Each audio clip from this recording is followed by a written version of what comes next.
Good morning every one. എല്ലാ പ്രിയപ്പെട്ട കൂട്ടുകാർക്കും അക്കാഡമിക്സിൻ്റെ മറ്റൊരു എപ്പിസോഡിലേക്ക് ഹാർദമായിട്ടുള്ള സ്വാഗതം. എൻ്റെ പേര് അപൂർവദാസ്.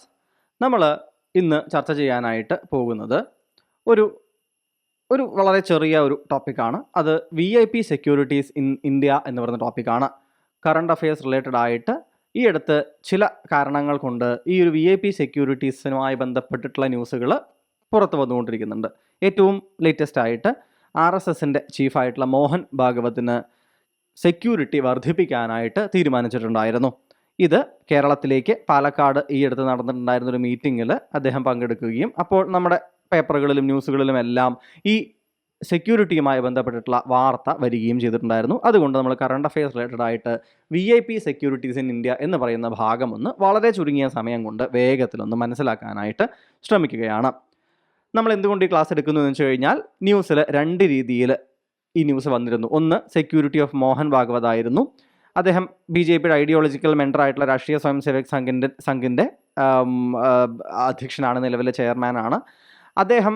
സർസംഘചാലക് എന്നതാണ് അവർ, ആ രീതിയിലാണ് ആ പേര്, ആ ഒരു പൊസിഷൻ അറിയപ്പെടുന്നത്. Z+ കാറ്റഗറി ആണ് അദ്ദേഹത്തിന് ഉണ്ടായിരുന്നത്. അതിൽ നിന്ന് കുറച്ചുകൂടി Z+ കാറ്റഗറിയിലെ തന്നെ ഒരു ഹയർ വെർഷൻ ആയിട്ടുള്ള അഡ്വാൻസ്ഡ് സെക്യൂരിറ്റി ലൈസൻസിലേക്ക് അദ്ദേഹത്തിന് എന്ത് ചെയ്യുകയാണ്, അദ്ദേഹത്തിനുള്ള സുരക്ഷാ ഭീഷണികൾ കാരണം ചേഞ്ച് ചെയ്യുകയാണ് ചെയ്തിട്ടുണ്ടായിരുന്നത്. ഇനി കേരള ഗവർണറായിട്ടുണ്ടായിരുന്ന ഇപ്പോഴും ആയിട്ടുള്ള ആരിഫ് മുഹമ്മദ് ഖാൻ SFIയുടെ നേതൃത്വത്തിലുള്ള പ്രൊട്ടക്ഷൻസിൻ്റെ പേരിൽ Z+ കാറ്റഗറി കൊടുത്തതും ഈ അടുത്തായിട്ട് ന്യൂസിൽ നിറഞ്ഞിട്ടുണ്ടായിരുന്ന ഒരു വാർത്തയായിരുന്നു. അപ്പോൾ ഈ രീതിയിൽ VIPകൾക്ക് കൊടുക്കുന്ന ചില സെക്യൂരിറ്റികളുമായി ബന്ധപ്പെട്ട വാർത്തകൾ നമ്മുടെ പത്രങ്ങളിൽ നിറയുന്നത് കൊണ്ട് നമ്മൾ അതുമായി ബന്ധപ്പെട്ട ചില കാര്യങ്ങൾ നോക്കുകയാണ്. നോക്കൂ, special security given to important people from the central and state governments. ഇത് ആണ് നമ്മളുടെ VIPകൾക്ക് കൊടുക്കുന്ന സുരക്ഷകളായിട്ട് നമ്മൾ അധികവും കാണുന്നത്. അപ്പോൾ എന്ത് മനസ്സിലാക്കി നമ്മൾ? ഗവൺമെൻറ് തലത്തിൽ എന്ത് ചെയ്യുന്നുണ്ട്, പല വ്യക്തികൾക്കും പ്രൊട്ടക്ഷൻ കൊടുക്കുന്നുണ്ട് എന്ന കാര്യം നമ്മൾ മനസ്സിലാക്കി, അല്ലേ? These people are important people, വളരെ പ്രാധാന്യം അർഹിക്കുന്ന പീപ്പിളാണ്. ഇനി ഇത് ഗവൺമെൻറ്റിൻ്റെ തലത്തിലുള്ള ആളുകൾക്ക് മാത്രമാണോ കൊടുക്കുന്നത്? അല്ല, ഗവൺമെൻറ്റിലെ ആളുകൾക്കും അതുപോലെ തന്നെ സിവിൽ സൊസൈറ്റിയിലെയും ഇമ്പോർട്ടൻ്റ് ആയിട്ടുള്ള ആളുകൾക്ക് എന്ത് കൊടുക്കുന്നതായിരിക്കും? ഈ രീതിയിൽ നമ്മൾ ഗവൺമെൻറ് തന്നെ എന്ത് പ്രൊവൈഡ് ചെയ്യും? സെക്യൂരിറ്റി പ്രൊവൈഡ് ചെയ്യും. സോ എന്തിലാണ് dependent? It is dependent on the threat level. അതായത് ആ വ്യക്തി ഏത് ലെവൽ ഓഫ് ത്രെട്ടാണ് ഫേസ് ചെയ്യുന്നത് എന്നതനുസരിച്ചായിരിക്കും എന്ത് ചെയ്യുന്നത്, സെക്യൂരിറ്റി ലെവൽ ഉണ്ടാവുക. ഹയർ ആണ് ത്രെട്ട് എന്നുണ്ടെങ്കിൽ ഹയർ ലെവൽ ഓഫ് സെക്യൂരിറ്റി എന്ത് ചെയ്യും, ആൾക്ക് പ്രൊവൈഡ് ചെയ്യും. ഇനി ഓട്ടോമാറ്റിക്കലി പ്രൊട്ടക്റ്റഡ് ആയിട്ടുള്ള ചില ആളുകളുണ്ട്. ഇപ്പോൾ പ്രസിഡന്റ് ഓഫ് ഇന്ത്യ നോക്കുകയാണെങ്കിൽ, പ്രൈം മിനിസ്റ്റർ നോക്കുകയാണെങ്കിൽ, ഇവരൊക്കെ എന്താണ്, ഓട്ടോമാറ്റിക്കലി പ്രൊട്ടക്റ്റഡ് ആണ്, അല്ലേ? ചില ആളുകൾ എങ്ങനെയാണ്, ഡിസിഷൻ ബേസ്ഡ് പ്രൊട്ടക്ഷൻ ആണ് വേറെ ചില ആളുകൾക്ക് തരുന്നത്, അല്ലേ? ഇപ്പോൾ അംബാനി പോലെയുള്ള ആളുകളൊക്കെ ഉണ്ടാവും, അല്ലെ? ഇപ്പോൾ നമ്മൾ ഇവിടെ തന്നെ കണ്ടു, ഗവർണർ എങ്ങനെയാണ് അദ്ദേഹത്തിൻ്റെ പ്രൊട്ടക്ഷൻ തീം ചേഞ്ച് ചെയ്യും, ഇവരുടെയൊക്കെ പ്രൊട്ടക്ഷനൊക്കെ ചേഞ്ച് ചെയ്യും. അപ്പോൾ സോ സെർട്ടൺ ആളുകൾക്ക് എന്തായിരിക്കും, ഓട്ടോമാറ്റിക്കലി പ്രൊട്ടക്ഷൻ ലഭിച്ചിരിക്കും. ചില ആളുകൾക്ക് എന്തായിരിക്കും, ഡിസിഷൻ ബേസ്ഡ് ആയിരിക്കും. ചില ആളുകൾക്ക് ഇപ്പോൾ എന്ത് ചെയ്യും, അവരുടെ സുരക്ഷ എന്താണ്, വർദ്ധിപ്പിക്കേണ്ടതുണ്ട്, അവർക്ക് വെല്ലുവിളികൾ ചിലതുണ്ട്, അവർക്ക് ചില ഭീഷണികളുണ്ട് എന്ന അവസ്ഥ വരുന്ന സമയത്ത് എന്ത് ചെയ്യും, അവർക്ക് സെപ്പറേറ്റ് ആയിട്ട് എന്ത് ചെയ്യും, ചില പ്രൊട്ടക്ഷനുകൾ ചില സമയങ്ങളിൽ കൊടുക്കുന്നതായിരിക്കും എന്ന കാര്യം കൂട്ടുകാരൻ ചെയ്യുക, മനസ്സിലാക്കാനായിട്ട് ശ്രദ്ധിക്കുക. ഓക്കെ അല്ലേ? സംശയങ്ങളില്ല എന്ന് വിചാരിക്കുന്നു. നോക്കൂ, level of security is decided by ministry of home affairs. അപ്പോൾ അടിസ്ഥാനപരമായിട്ട് വളരെ ബേസിക് ആയിട്ട് നമ്മൾ നോക്കുകയാണെന്നുണ്ടെങ്കിൽ ഈ സെക്യൂരിറ്റി ലെവൽസും മറ്റും തീരുമാനിക്കുകയും ഈ സെക്യൂരിറ്റി വർദ്ധിപ്പിക്കണോ കുറയ്ക്കണോ തുടങ്ങിയ കാര്യങ്ങൾ തീരുമാനിക്കുന്നത് എപ്പോഴും മിനിസ്ട്രി ഓഫ് ഹോം അഫയേഴ്സ് ആയിരിക്കും. മിനിസ്ട്രി ഓഫ് ഹോം അഫയേഴ്സ് ആയിരിക്കും. ആരാണ് നമ്മളുടെ union home minister? Amit Shah ആണെന്ന് കൂട്ടുകാർക്ക് അറിയാമെന്ന് വിശ്വസിക്കുന്നു. ഇനി എങ്ങനെയാണ് ഇവർ ഈ ഡിസിഷൻ എടുക്കുന്നത്? അത് IBയുടെയും റോയുടെയും ഇൻപുട്ടുകളിൽ നിന്നായിരിക്കും. മനസ്സിലാവുന്നുണ്ടോ? ഇൻ്റലിജൻസ് ബ്യൂറോ എന്ത് ചെയ്യും, നമ്മൾ ഇന്ത്യയിൽ പലയിടങ്ങളിലുമായിട്ട് നോക്കിയിട്ട് അവിടുത്തെ സെക്യൂരിറ്റി മറ്റ് കാര്യങ്ങളും എന്ത് ചെയ്യും, തീരുമാനിക്കുന്നതായിരിക്കും. റോ ആണെങ്കിലോ പുറമേ നിന്നുള്ള, അല്ല, റോ പ്രധാനമായിട്ടും ചൈന, പാകിസ്ഥാൻ ഇവിടങ്ങളിലേക്ക് എന്താണ്, ഇന്ത്യയുടെ പുറത്തുള്ള എന്താ പറയുക കാര്യങ്ങൾ നോക്കുന്നതിന് വേണ്ടിയിട്ടാണ് എന്ത് ചെയ്യുന്നത്, റോ വർക്ക് ചെയ്യുന്നത്, അല്ലേ? Research and analysis wing work ചെയ്യുന്നത്. അപ്പോൾ ഇവരുടെ രണ്ടുപേരുടെയും ഇൻപുട്ടിൽ നിന്നാണ് എന്ത് തീരുമാനിക്കപ്പെടുന്നത്, ഇൻപുട്ടിൽ നിന്നാണ് എത്രത്തോളം സെക്യൂരിറ്റിയാണ് പ്രധാനപ്പെട്ട ആളുകൾക്ക് വേണ്ടത് എന്ന് നമ്മൾ തീരുമാനിക്കുന്നത്. മനസ്സിലാവുന്നുണ്ടോ? ഇനി ഈ ഇൻ്റലിജൻസ് റിപ്പോർട്ടുകൾ, these intelligence inputs are not put out in the public domain. മനസ്സിലാവുന്നുണ്ടോ? ഇപ്പോൾ ഉദാഹരണത്തിന് ചീഫ് മിനിസ്റ്റർ ആയിട്ടുള്ള പിണറായി വിജയന് ഭയങ്കര എക്സ്റ്റെൻസീവായിട്ടുള്ള പ്രൊട്ടക്ഷൻ ഉണ്ട് എന്ന് നമുക്കറിയാം അല്ലേ? അപ്പോൾ പലരും എന്ത് ചെയ്യാറുണ്ട്, ഞാൻ പലപ്പോഴും വിമർശനം വല്ലാണ്ട് കണ്ടിട്ടുണ്ട്, എന്തിനാണ് ഇത്രയധികം എന്താ പറയുക കാര്യങ്ങൾ, അതായത് ഗവൺമെൻറ്റിൻ്റെ ഭാഗത്ത് നിന്ന് എന്തെങ്കിലും വീഴ്ചയുണ്ടാവുകയോ ഏതെങ്കിലും ആളുകളുടെ പേരിൽ എന്തെങ്കിലും പ്രശ്നം ഉണ്ടാവുകയോ ഗവൺമെൻറ് വല്ലാണ്ട് വിമർശിക്കപ്പെടുന്ന സമയത്ത് ആദ്യം പോവുക പിണറായി വിജയൻ എന്തിനാണ് ഇത്ര പ്രൊട്ടക്ഷൻ എന്ന് പറഞ്ഞുകൊണ്ടാണ്. പ്രധാനപ്പെട്ട കാര്യം എന്താണ്, ഈ നേരത്തെ പറഞ്ഞ പോലെ തന്നെ ഹോം മിനിസ്ട്രിയാണ് ഇത് തീരുമാനിക്കുക അധികവും. മനസ്സിലാവുന്നുണ്ടോ? ഓരോ ആളുകൾക്കും പ്രത്യേക രീതിയിലുള്ള വെല്ലുവിളികളുണ്ട്, അവർക്ക് എന്തുണ്ട്, ഭീഷണിയുണ്ട് എന്നുള്ള ഇൻപുട്ട് ലഭിക്കുന്നത് കൊണ്ടാണ് ഓരോ ആളുകൾക്കും എന്ത് ചെയ്യുന്നത്, ഈ രീതിയിൽ പ്രൊട്ടക്ഷൻ വർദ്ധിപ്പിക്കുന്നത്. അല്ലാതെ ആ വ്യക്തി മുഖ്യമന്ത്രി എന്താണ് പറയുകയല്ല എനിക്ക് ഇത്ര പ്രൊട്ടക്ഷൻ തന്നിരിക്കണമെന്ന്, എന്താണ് അദ്ദേഹം പറയുന്നത് കൊണ്ട് കൊടുക്കുന്ന എന്തല്ല ഒരു പ്രൊട്ടക്ഷൻ അല്ല എന്ന് കൂടി നമ്മൾ മനസ്സിലാക്കേണ്ടതുണ്ട്. സോ ഈ ഇൻ്റലിജൻസ് റിപ്പോർട്ടിൻ്റെ മുഴുവനായ രൂപം നമുക്കപ്പോൾ കേരളത്തിലെ ആൾക്കാർക്ക് കിട്ടുമോ ചോദിക്കുകയാണ്. ഒരാൾ എന്താ പറയുക റൈറ്റ് ടു ഇൻഫർമേഷൻ എനിക്കുണ്ട് എന്ന് നമ്മൾ ചോദിക്കുകയാണ്, നോക്കൂ എന്തുകൊണ്ടാണ് പിണറായി വിജയൻ ഇത്രയധികം വണ്ടികൾ എനിക്കിപ്പോൾ അറിയണം എന്ന് പറഞ്ഞാൽ അത് കൊടുക്കാൻ പറ്റില്ല. കാരണം എന്താണ്, അത് ഇൻ്റലിജൻസ് ഇൻപുട്ടുകളാണ്. ആ ഇൻ്റലിജൻസ് ഇൻപുട്ടുകൾ ഇവർ നേടിയെടുത്തത് എന്തായിരിക്കും, പല പല സോഴ്സുകളിൽ നിന്നായിരിക്കും. മനസ്സിലാവുന്നുണ്ടോ? അതുകൊണ്ട് തന്നെ ഇന്ന ആൾക്ക് ഇന്ന ഭീഷണി ഉണ്ടെന്ന് വെച്ച് കഴിഞ്ഞാൽ ഈ ഇൻഫർമേഷൻ കൊടുത്ത സോഴ്സ് ചിലപ്പോൾ എന്ത് ചെയ്യാം, അപകടത്തിൽപ്പെടാനൊക്കെ സാധ്യതയുണ്ട് അല്ലേ? ഞാൻ ജസ്റ്റ് ഒന്ന് ഒരു സിനാരിയോ വെറുതെ ഏതാണ്ട് പറഞ്ഞു എന്നേ ഉള്ളൂ. ഇങ്ങനെ തന്നെ ആവണം നിർബന്ധമൊന്നുമില്ല. ഇൻ ഷോർട്ട് എന്താണ്, ഈ ഇൻ്റലിജൻസുകൾ പ്രധാനമായിട്ടും എന്തുകൊണ്ടാണ് അദ്ദേഹത്തിന് ഭീഷണി എന്നതൊന്നും ചിലപ്പോൾ എന്ത് ചെയ്യില്ല, പബ്ലിക് ഡൊമൈനിലേക്ക് പുറത്ത് വിടുകയില്ല. Because these are very secret information provided by IB and റോ എന്ന കാര്യം കൂട്ടുകാർ മനസ്സിലാക്കുക. ഇനി ആരാണ് ഈ ഇൻ്റലിജൻസ്, എന്താ പറയുക, ഇൻ്റലിജൻസ് ഏജൻസികളും അതുപോലെ തന്നെ എന്താ പറയുക ഇവരുടെയും ഈ ഇൻപുട്ടുകൾ കൊണ്ട് നമ്മൾ എന്ത് ചെയ്യുകയാണ്, സെക്യൂരിറ്റി കൊടുക്കുകയാണ് അല്ലേ? അതുകൊണ്ട് തന്നെ ഈ സെക്യൂരിറ്റി കൊടുക്കുന്ന ആളുകൾക്ക് the only internal oversight that these securities have are from ministry of home affairs or ministry of external affairs. അതായത് ഇവർക്ക് എന്താണ്, നോൺ അക്കൗണ്ടബിലിറ്റി എന്ന രീതിയിൽ ഇവർ പലപ്പോഴും വിമർശിക്കപ്പെടാറുണ്ട്. മനസ്സിലാവുന്നുണ്ടോ? മിനിസ്ട്രി ഓഫ് ഹോം അഫെയേഴ്സ് ആകട്ടെ എക്സ്റ്റേണൽ അഫെയേഴ്സ് ആകട്ടെ, ഇവർ ഇത്തരത്തിലുള്ള സെക്യൂരിറ്റിയുടെ കാര്യങ്ങൾ തീരുമാനിച്ചതിന് ശേഷം ഇവർക്ക് പലപ്പോഴും എന്താണ്, ഇതിന് അക്കൗണ്ടബിലിറ്റി അധികമില്ല എന്നൊരു വിമർശനം വല്ലാണ്ട് വരാറുണ്ട്. എന്തുകൊണ്ട് ഇത്ര പണം ചിലവാക്കുന്നു, എന്തുകൊണ്ടാണ് ഇന്ന ആളുകൾ കൊടുക്കുക. ഇപ്പോൾ ഉദാഹരണത്തിന് എന്താ പറയുക, നമ്മളിപ്പോൾ അങ്ങോട്ട് പോകുമ്പോൾ നമുക്ക് കാണാൻ പറ്റും കങ്കണ റണാവത്ത് അല്ലേ? കങ്കണ റണാവത്ത് ഈ ഫാർമേഴ്സ് പ്രൊട്ടസ്റ്റിന് എഗെയിനിസ്റ്റും മറ്റ് പല കാര്യങ്ങൾക്ക് എഗെയിനിസ്റ്റും വളരെയധികം എന്താ പറയുക എക്സ്ട്രീം ലെവലിൽ എന്തായിരുന്നു പ്രതികരിക്കുന്ന ഒരാളായിരുന്നു. ഇവർക്ക് എന്ത് ചെയ്തിട്ടുണ്ടായിരുന്നു, വൈ ലെവൽ ഓഫ് പ്രൊട്ടക്ഷൻ ഇടയ്ക്ക് വെച്ചിട്ട് മുംബൈ ഗവൺമെൻറ്റിൻ്റെ അഗെയിൻസ്റ്റ്, അതായത് ഇപ്പോൾ NDA ആണ് അവിടെ ഉള്ളത്, അതിന് മുമ്പ് കോൺഗ്രസും NCPയും ശിവസേനയൊക്കെ കൂടി ചേർന്ന് ഭരിക്കുന്നുണ്ടായിരുന്ന സമയത്തുണ്ടായിരുന്ന ഗവൺമെൻറ് എന്ത് ചെയ്യുമായിരുന്നു, ഇവരുടെ വീടിൻ്റെ കുറേ ഭാഗം മുൻപിലോട്ടാണ് തള്ളി നിൽക്കുന്നതെന്നൊക്കെ വെച്ച് പൊളിച്ചു മാറ്റുകയുണ്ടായി. അതിനോട് അനുബന്ധിച്ചിട്ട് എന്ത് ചെയ്തു, കേന്ദ്ര ഗവൺമെൻറ് ഇവർക്ക് വൈ പ്രൊട്ടക്ഷൻ കൊടുത്തു. അപ്പോൾ ഇതൊക്കെ ഭയങ്കരമായ വിമർശനത്തിന് കാരണമായി. അതായത് ഗവൺമെൻറ്റിന് വേണ്ടിയിട്ട് എന്താ പറയുക നിൽക്കുന്ന ആളുകൾക്ക് പ്രൊട്ടക്ഷൻ കൊടുക്കാനാണോ ഇത് മുഴുവൻ ടാക്സ് പേയേഴ്സിൻ്റെ പൈസയല്ലേ എന്നൊക്കെ വെച്ച് വലിയ എന്തുണ്ടായി, വിമർശനം ഉണ്ടായി. അപ്പോൾ ഈ രീതിയിൽ നോൺ അക്കൗണ്ടബിലിറ്റി എന്ന തലവും എന്ത് ചെയ്യുന്നുണ്ട്, പലപ്പോഴും ഇവർ വിമർശനങ്ങൾക്ക് വിധേയരാക്കാറുണ്ട്. അതുപോലെ തന്നെ ഗാന്ധി ഫാമിലിയുടെ എന്ത് ചെയ്യുകയുണ്ടായി, നമ്മൾ അങ്ങോട്ട് പോകുമ്പോൾ കാണും ഗാന്ധി ഫാമിലിക്ക് പോസ്റ്റ്, അതായത് 1991 ശേഷം രാജീവ് ഗാന്ധിയുടെ ഒക്കെ മരണത്തിന് ശേഷം SPG പ്രൊട്ടക്ഷൻ അവർക്കും ലഭ്യമായിരുന്നു. മനസ്സിലാവുന്നുണ്ടോ? പക്ഷേ ഈ SPG പ്രൊട്ടക്ഷൻ 2019 അമെൻമെൻറ്റോടുകൂടി ഇത് എടുത്തു മാറ്റി. ഇത് കോൺഗ്രസ് ഭയങ്കരമായിട്ട് വിമർശിച്ചിട്ടുണ്ടായിരുന്നു, ഇവരുടെ പ്രൊട്ടക്ഷൻ എടുത്ത് മാറ്റുന്നത് എന്താണ്, പകപോക്കലാണ് എന്നൊക്കെ പറഞ്ഞിട്ട്. അപ്പോൾ ഈ രീതിയിൽ ഈ ഒരു the amount of protection that is given, അല്ലെങ്കിൽ why this protection is given, why certain person is given extra protection, why certain protection is removed from a certain protection, എന്നീ കാര്യങ്ങളൊന്നും എന്താണ് അക്കൗണ്ടബിലിറ്റി ഇല്ല. മനസ്സിലാവുന്നുണ്ടോ? ഇപ്പോൾ ബാക്കിയുള്ള പല ആളുകളും എന്താണ്, പാർലമെൻറ്റിനോടോ പലയിടങ്ങളിലും ചോദ്യം വന്നാൽ അക്കൗണ്ടബിൾ ആണ്, ഉത്തരം പറയണം. പക്ഷേ ഇതെന്താണ്, ഇൻറ്റേർണൽ ഓവർസൈറ്റ് മാത്രമാണുള്ളത്, അല്ലാണ്ട് ദേ ആർ നോട്ട് അക്കൗണ്ടബിൾ എന്ന കാര്യം കൂടി കൂട്ടുകാർ ആലോചിക്കുക. ഇനി broadly there are 6 categories broadly security covers. ഇതിൻ്റെ ഉള്ളിൽ തന്നെ ചെറിയ ചെറിയ വ്യത്യാസങ്ങൾ. ഇപ്പോൾ Z+ കാറ്റഗറി ആണെന്ന് വെച്ചാൽ നമ്മൾ കണ്ടില്ല, ഇപ്പോൾ മോഹൻ ഭാഗവത്തിന് എന്താണ് ഒരു എക്സ്റ്റെൻഡ് ആയിട്ടുള്ള എന്താണ് ഒരു പ്രത്യേക കാറ്റഗറിയിലേക്ക് എന്ത് ചെയ്യുന്നുണ്ട്, അദ്ദേഹത്തെ മാറ്റുന്നുണ്ട്. അപ്പോൾ ഈ രീതിയിൽ ഒരുപാട് അതിൽ ചെറിയ ചെറിയ മാറ്റങ്ങളുണ്ട്. പക്ഷേ ബ്രോഡ്ലി എന്താണ് 6 കാറ്റഗറീസ് ആയിട്ട് നമുക്ക് എന്ത് ചെയ്യാൻ പറ്റും, സെക്യൂരിറ്റീസിനെ മനസ്സിലാക്കാനായിട്ട് സാധിക്കും. ഏതൊക്കെയാണ് ഈ കാറ്റഗറീസ് എന്ന് നോക്കൂ. ഒന്ന് X കാറ്റഗറീസ് ആണ്. ഇതാണ് ഈ ഒരു വിഭാഗത്തിലെ ഒരു ബേസ് ആയിട്ടുള്ള കാറ്റഗറി എന്ന് പറഞ്ഞാൽ X കാറ്റഗറിയാണ്, X സെക്യൂരിറ്റി ആണ്. പിന്നെ Y സെക്യൂരിറ്റി ഉണ്ട്, Y+ സെക്യൂരിറ്റി ഉണ്ട്. അത് കുറച്ച് എണ്ണത്തിലും ചെറിയ ചെറിയ വ്യത്യാസങ്ങൾ രണ്ടും തമ്മിലുള്ളൂ. Z കാറ്റഗറി ഉണ്ട്, Z സെക്യൂരിറ്റി, Z+ കാറ്റഗറി ഉണ്ട്. പിന്നെ SPG സ്പെഷ്യൽ പ്രൊട്ടക്ഷൻ ഗ്രൂപ്പിൻ്റെ കാറ്റഗറിയും നമുക്ക് ലഭ്യമാണ്. നമ്മൾ എന്ത് ചെയ്യാനായിട്ട് പോവുകയാണ്, നമ്മൾ ഓരോരോ ഭാഗങ്ങളായിട്ടൊന്ന് മനസ്സിലാക്കാനായിട്ട് പോവുകയാണ്.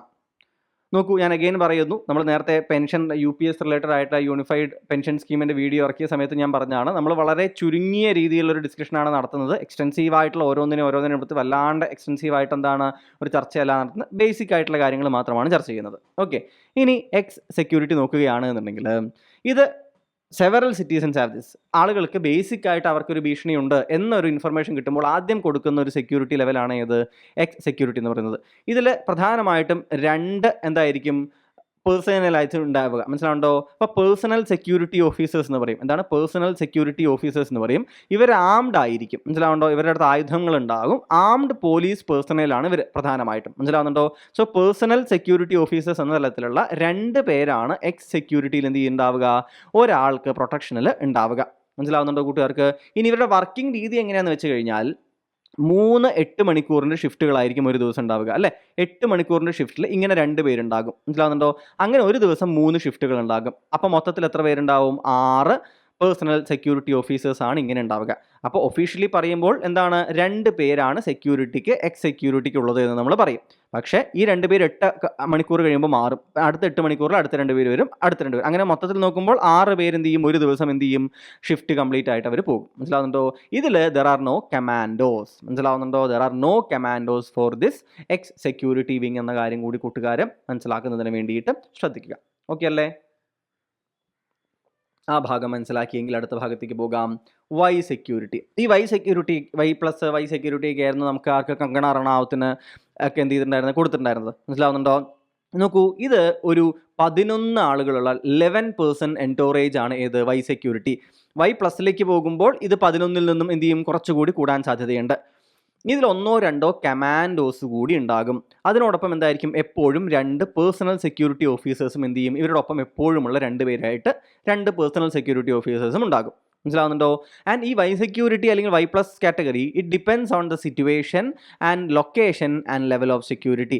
എവിടെയാണ് ആ ആൾ പോകുന്നത്, ആ ഭാഗത്ത് അത്രത്തോളം സുരക്ഷാ ഭീഷണി ഉണ്ടോ, എത്രത്തോളം സുരക്ഷ കൊടുക്കേണ്ടതുണ്ട്, ഈ കാര്യങ്ങളിൽ ഡിപ്പെൻഡൻ്റ് ആയിരിക്കും എന്തെന്ന് പറയുന്നത് Y or Y plus security എന്ന കാര്യം കൂട്ടുകാർ ആലോചിക്കുക. ഇനി റീസെൻറ്റ് ന്യൂസ് നോക്കുകയാണ് എന്നുണ്ടെങ്കിൽ കാശ്മീർ ഫയൽസ് എന്ന് പറയുന്ന മൂവി എടുത്തിട്ടുണ്ടായിരുന്ന വിവേക് അഗ്നിഹോത്രിക്കും അതുപോലെ തന്നെ കങ്കണ റണാവത്തിനും എന്ത് കൊടുത്തിട്ടുണ്ടായിരുന്നു, ഈ Y plus model securities available ആക്കിയിട്ടുണ്ടായിരുന്നു. സോ 11 പേരാണ്. വൈ പ്ലസിലേക്ക് പോകുമ്പോൾ അത് 11-ൽ നിന്നും കുറച്ചുകൂടി കൂടാനായിട്ട് സാധ്യതയുണ്ട് എന്ന കാര്യം കൂട്ടുകാർ മനസ്സിലാക്കുക.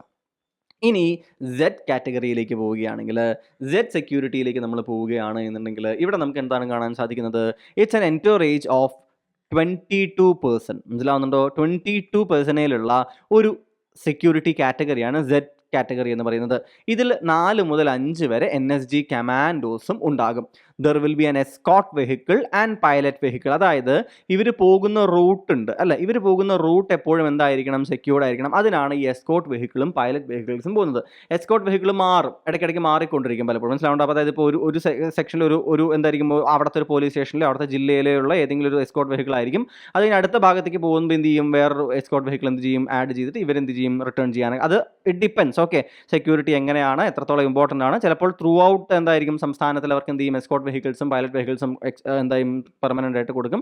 അത് ഓരോ രീതികളാണ്, ഓരോ സ്ഥലത്തെ ഡിസിഷൻ. അതാത് സ്ഥലങ്ങളിൽ ആളുകൾ എന്താണ് ഡിസിഷൻസ് ആയിരിക്കും അതൊക്കെ ഉണ്ടാവുക.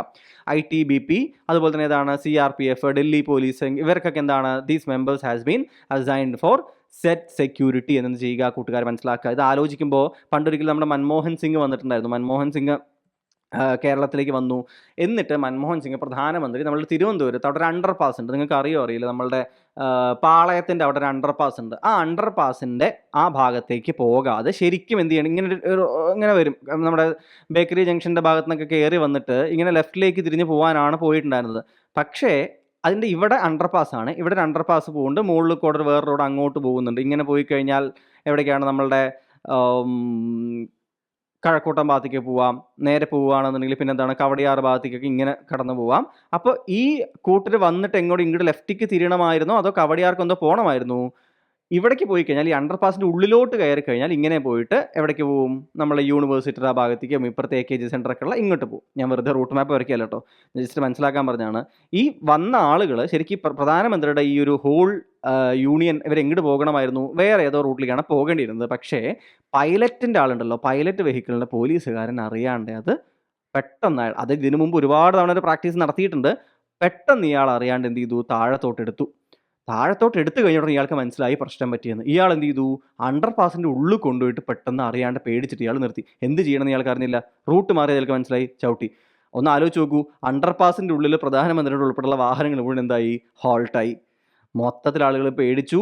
മൊത്തം പ്രധാനമന്ത്രിയുടെ വാഹനം മൊത്തം ആളുകൾ വന്നിട്ട് സെക്യൂരിറ്റി വന്ന് വളഞ്ഞു. അവസാനം എനിക്കിപ്പോഴും ഓർമ്മയുണ്ട്, ന്യൂസിൽ ഈ പൈലറ്റ് വെഹിക്കിൾ ഓടിച്ചൊരു പാവം ഒരാളാട്ടോ, അയാൾക്ക് എന്തോ അബദ്ധം പറ്റണം, അയാളെ എടുത്തിട്ട് എന്താണ് അയാളെ എടുത്ത് ഉടുക്കുക എന്നൊക്കെ നമ്മൾ പറയില്ലേ, ഫുൾ വന്നു. അതായത് IBയുടെ ആൾക്കാർ, ബാക്കിയുള്ള ആളുകൾ, ഇയാൾ എന്തെങ്കിലും എന്താ പറയുക ഓർഗനൈസേഷൻ്റെ ഭാഗമാണോ, ഇയാൾ വേണം വെച്ച് ചെയ്തതാണോ, എന്തുകൊണ്ട് ഇത് സംഭവിച്ചു, എങ്ങനെ ലാപ്സ് സംഭവിച്ചു എന്നൊക്കെ പറഞ്ഞിട്ട് അന്ന് മുഴുവൻ ബഹളമായിരുന്നു അന്ന്.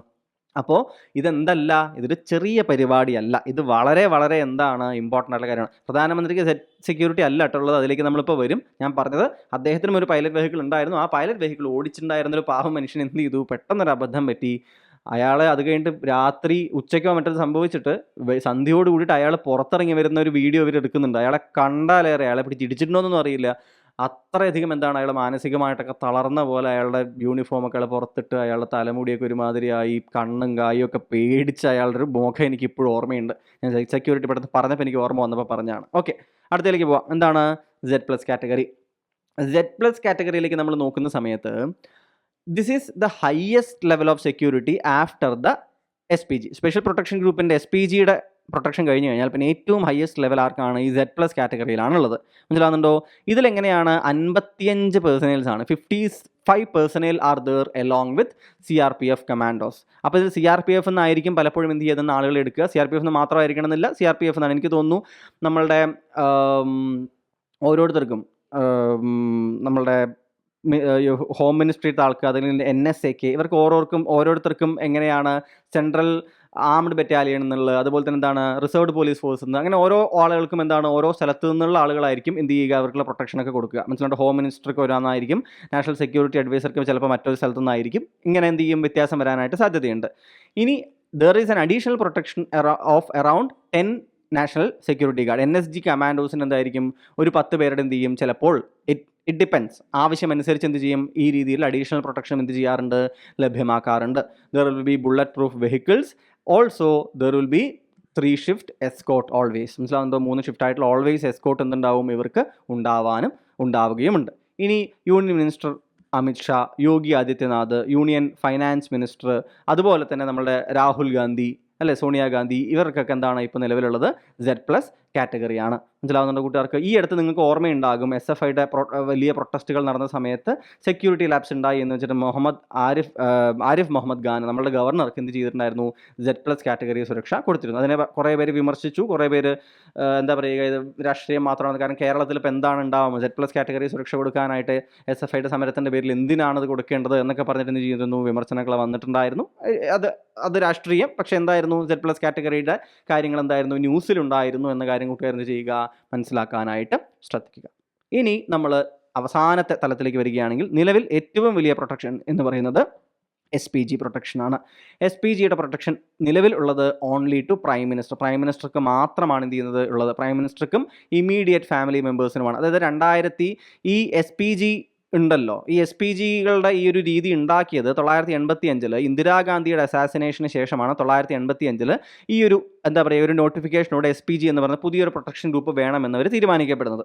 മനസ്സിലാവുന്നുണ്ടോ കൂട്ടുകാർക്ക്? പിന്നീട് ഇതൊരു സ്റ്റാറ്റ്യൂട്ടറി തലത്തിൽ നിയമം മൂലം ഇത് വരുന്നത് 1988 മറ്റേ ആണെന്നാണ് എൻ്റെ ഓർമ്മ. 1988 മറ്റാണ് ഇത് സ്റ്റാറ്റ്യൂട്ടറി ആയിട്ട് നിയമം മൂലം എന്ത് ചെയ്യുന്ന SPG പ്രൊട്ടക്ഷൻ ഗ്രൂപ്പിലേക്ക് വരുന്നത്. 85 നിലവിൽ വരുന്നുണ്ട്.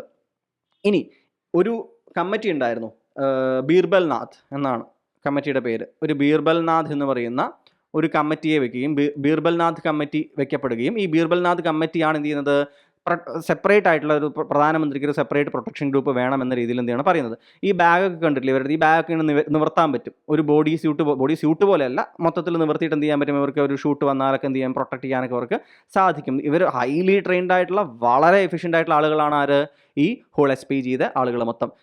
There is a 3000 numbered security personnel in this whole SPG group. Highly train dogs ഉൾപ്പെടെയുള്ള വലിയൊരു ഗ്രൂപ്പാണിതുള്ളത്. ഇതിന് ഡീപ്പായിട്ടുള്ള കാര്യങ്ങളിലേക്ക് ഞാൻ പോകുന്നില്ല. അറൗണ്ട് ആനുവൽ ബജറ്റ് 500 കോടിയുടെ ആനുവൽ ബജറ്റ്, അതിൽ കൂടുതലാണെന്നും പറഞ്ഞ് കേട്ടിട്ടുണ്ട്. നമുക്കിത് കംപ്ലീറ്റ് വിവരം നേരത്തെ പറഞ്ഞ പോലെ ഇന്ന് കംപ്ലീറ്റ് വിവരങ്ങളും എന്താ പറയുക ഇൻഫർമേഷൻസും മൊത്തത്തിൽ പബ്ലിക്കിനൊന്നും വിടുകയില്ല. ഈ രീതിയിലൊരു ഗ്രൂപ്പാണ് ആരെ പ്രൊട്ടക്ട് ചെയ്യുന്നത്? പ്രൈം മിനിസ്റ്ററെ പ്രൊട്ടക്ട് ചെയ്യുന്നത്. മനസ്സിലാവുന്നുണ്ട് കൂട്ടുകാർക്ക്? 1991 ഞാൻ നേരത്തെ പറഞ്ഞിരുന്നു അല്ലേ, 1991 രാജീവ് ഗാന്ധി അസാസിനേഷന് ശേഷം ഗാന്ധി ഫാമിലിയിലേക്ക് മൊത്തത്തിൽ ഇതുണ്ടായിരുന്നു. അതായത് നമ്മുടെ സോണിയാഗാന്ധി, രാഹുൽ ഗാന്ധി, അതുപോലെ തന്നെ പ്രിയങ്ക ഗാന്ധി, ഇവർക്ക് എല്ലാവർക്കും എന്തുണ്ടായിരുന്നു? ഈ SPG പ്രൊട്ടക്ഷൻ ഉണ്ടായിരുന്നു. പക്ഷേ 2019 അമെൻമെൻറ്റ് വരികയും പ്രൈം മിനിസ്റ്റർക്കും പ്രൈം മിനിസ്റ്ററുടെ ഒപ്പം താമസിക്കുന്ന ഇമീഡിയറ്റ് ഫാമിലി മെമ്പേഴ്സിനും മാത്രമേ SPG പ്രൊട്ടക്ഷൻ വേണ്ടതുള്ളൂ എന്ന് തീരുമാനിക്കപ്പെടുകയും ചെയ്തിട്ടുണ്ടായിരുന്നു. മനസ്സിലാവുന്നുണ്ടോ? ഇപ്പോൾ നിലവിലുള്ള നരേന്ദ്രമോദി അദ്ദേഹത്തിന് ഒപ്പം ഒരു ഇമീഡിയറ്റ് ഫാമിലി മെമ്പേഴ്സ് ആരും അദ്ദേഹത്തിനൊപ്പം താമസിക്കാത്തത് കാരണം നിലവിൽ SPG പ്രൊട്ടക്ഷനിൽ ഒരേ ഒരാൾ ഇന്ത്യയിൽ ആരാണ്? പ്രൈം മിനിസ്റ്റർ മാത്രമാണ് എന്ന കാര്യം കൂട്ടുകാർ മനസ്സിലാക്കാനായിട്ട് ശ്രദ്ധിക്കുക. ഓക്കെ അല്ലേ? ഇത്രയും കാര്യങ്ങളാണ് നമ്മളുടെ VIP സെക്യൂരിറ്റീസ് എന്ന തലത്തിൽ കൂട്ടുകാർ ബേസിക് ആയിട്ട് എന്ത് ചെയ്യേണ്ടത്? മനസ്സിലാക്കേണ്ടത്. കുറച്ചായിട്ട് ന്യൂസിൽ ഇത് കിടന്ന് കറങ്ങുന്നത് കാരണം കൂട്ടുകാരോട് പറഞ്ഞതാണ്. ഇനി നമ്മളുടെ പ്രസിഡന്റ് ഉണ്ട് അല്ലേ, രാഷ്ട്രപതി ഉണ്ട് അല്ലേ. പ്രസിഡന്റിന് ഈ ഒരു രീതിയിലല്ല. പ്രസിഡന്റിന് ഉള്ളത് എന്ന് പറയുന്നത് പ്രസിഡന്റ്സ് ബോഡി ഗാർഡ് എന്ന് പറയുന്ന വേറൊരു ഗ്രൂപ്പാണ്. ഇത് മൗണ്ടഡ് ഗ്രൂപ്പാണ്. കുതിരയിലൊക്കെ പോകുന്നത് നിങ്ങൾ കണ്ടിട്ടുണ്ടാവും അല്ലേ. 1773 നമ്മളുടെ ഗവർണർ ജനറലിന്റെ പ്രൊട്ടക്ഷൻ ഗ്രൂപ്പായിട്ട് തുടങ്ങിയിട്ടുള്ള ഈ ഗ്രൂപ്പ് ഗവർണർ ജനറലിന്റെ ബോഡി ഗാർഡ് പ്രൊട്ടക്ഷൻ ഗ്രൂപ്പല്ല, ബോഡി ഗാർഡ് എന്ന് പറഞ്ഞ് തുടങ്ങിയ ഒരു ഗ്രൂപ്പാണിത്. അതായത് ഇന്ത്യയിൽ നിലവിലുള്ള ഏറ്റവും ഓൾഡസ്റ്റ് പ്രൊട്ടക്ഷൻ ഗ്രൂപ്പാണിത്. ഓൾഡസ്റ്റ് സെക്യൂരിറ്റി ഗ്രൂപ്പ് എന്ന് പറഞ്ഞിട്ട് നിലവിലുള്ള ഒരു ഗ്രൂപ്പായിട്ട് വിളിക്കാൻ പറ്റുന്ന ഏതാണ്? ഈ പ്രസിഡന്റിന്റെ ബോഡി ഗാർഡ് എന്ന് പറയുന്ന ഈ ഒരു ഗ്രൂപ്പാണ്. 1773 ഇത് ഗവർണർ ജനറൽസ് ബോഡി ഗാർഡായിരുന്നു. പിന്നീട് വൈസ്രോയ് വന്നപ്പോൾ വൈസ്രോയുടെ ബോഡി ഗാർഡായിട്ട് മാറി. 1950 ഇന്ത്യ എന്താണ് റിപ്പബ്ലിക് ആവുന്ന സമയത്ത് എന്ത് ചെയ്യുകയാണ്? ഇത് പ്രസിഡന്റിന്റെ ബോഡി ഗാർഡായിട്ട് ഇത് മാറുകയായിരുന്നു ചെയ്തിട്ടുണ്ടായിരുന്നത്. മനസ്സിലാവുന്നുണ്ടോ കൂട്ടുകാർക്ക്? സോ ഇത്രയുമാണ് നമ്മളുടെ എന്തിനെക്കുറിച്ച് പറയാനുള്ളത്. ഈ VIP സെക്യൂരിറ്റിയുമായി ബന്ധപ്പെട്ടിട്ട് കൂട്ടുകാർ എന്ത് ചെയ്യേണ്ടത്? കൃത്യമായിട്ട് പ്രധാനമായിട്ടും ആലോചിക്കേണ്ട ബേസിക് ആയിട്ടുള്ള കുറച്ച് informations. Okay everyone, thank you for listening to the class. Thank you everyone.